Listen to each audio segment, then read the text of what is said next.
নতুন বছর মানেই তো আনন্দ আর ভালোবাসা, তাই না? নতুন বছরে নতুন কিছু না করলে হয় বলেন? হ্যালো গাইজ, আসসালামু আলাইকুম। কেমন আছেন সবাই? আশা করি আল্লাহর রহমতে ভালো আছেন। আমরাও আপনাদের দোয়া ভালো আছি। এই তো দেখেন, নতুন বছরে নতুন কিছু শুরু হয়ে গেল।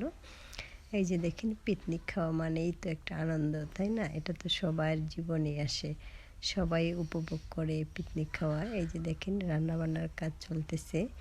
আসলে কি, পিকনিক তো পিকনিকই, উঠানে অথবা যে কোনো জায়গায় ঘুরে রান্না করার মজাটাই কিন্তু আলাদা। এই যে দেখেন, রান্না করা হলো মুরগি, ডাল, ভাজি।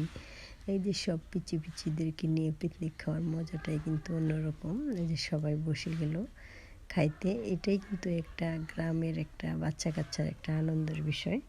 আমার বাচ্চারাও এখানে ছিল, তারা পিকনিক খাবে, বলতেছি খাও সবার সাথে মিলে। এটা কিন্তু অনেক মজা।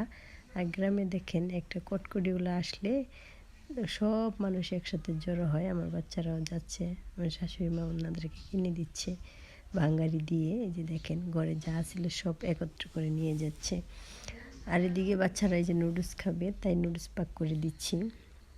সবসময় তো আর চুলার মধ্যে যাওয়া যায় না, নুডলস এটা সেটা আমি যে গ্যাসেতেই পাক করি। এই যে দেখেন, সিদ্ধ করলাম, সিদ্ধ করার পরে এখন আবার এই যে ডিমটা ভেজে নিলাম। ভেজে নেওয়ার পরে এই যে নুডলসটা দিব। আমার বাচ্চারা তো একটু নুডলসেরই খুব পছন্দ করে, তাই এগুলো করে দিতে হয়। বাচ্চাদের পছন্দের জিনিস মানেই তো তাদের একটা আনন্দ। আর গ্রামে আসার পরে যে কুয়াশা আর যে শীত, অবশ্য শীতের দিন তো অবশ্যই শীত লাগবেই, এটা মেনে নিতে হবে আর মানায় চলতেই হবে। যেহেতু গ্রামের চলাফেরা একরকম, শহরের চলাফেরা একরকম। আল্লাহর রহমতে নিজের বাড়িতে থাকার শান্তিটাই আলাদা, সবার সাথে মিলেমিশে থাকার মজাটাই কিন্তু অন্যরকম। এই যে দেখেন, নুডলস করে আমার বাচ্চা, আমার দেবরের বাচ্চা, তারা এই যে বারিন্দায় রৌদ্রের মধ্যে বসে খাচ্ছে। কত একটা আনন্দ, তাই না? আর নিজের বাড়ির চলাফেরা করার শান্তিটাই অন্যরকম। এটা কিন্তু ভাড়া থাকলে আমরা পাই না। এই যে দেখেন, আমাদের বাড়ির কাছে স্কুল। এই স্কুলের মধ্যে দেখেন বাচ্চারা দৌড়াদৌড়ি করতেছে, খেলা করতেছে। এই স্কুল মাঠটাও অনেক বড়, আর বাচ্চাদের খেলার অনেক সুন্দর এই যে জিনিস বানানো আছে এখানে।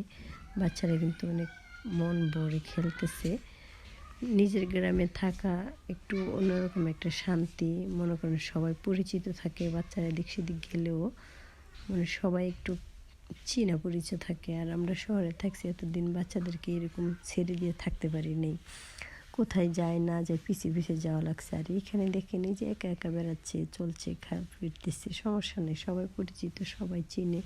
আর এদিকে আমার শাশুড়ি মা দেখেন কি সুন্দর মজার রান্না করছে। এই যে ভাজি করলো, ভর্তা করলো, শুটকি দিয়া, বেগুন দিয়ে রান্না করছে, ডাল করছে, মাশাআল্লাহ অনেক মজা লাগে সেগুলা।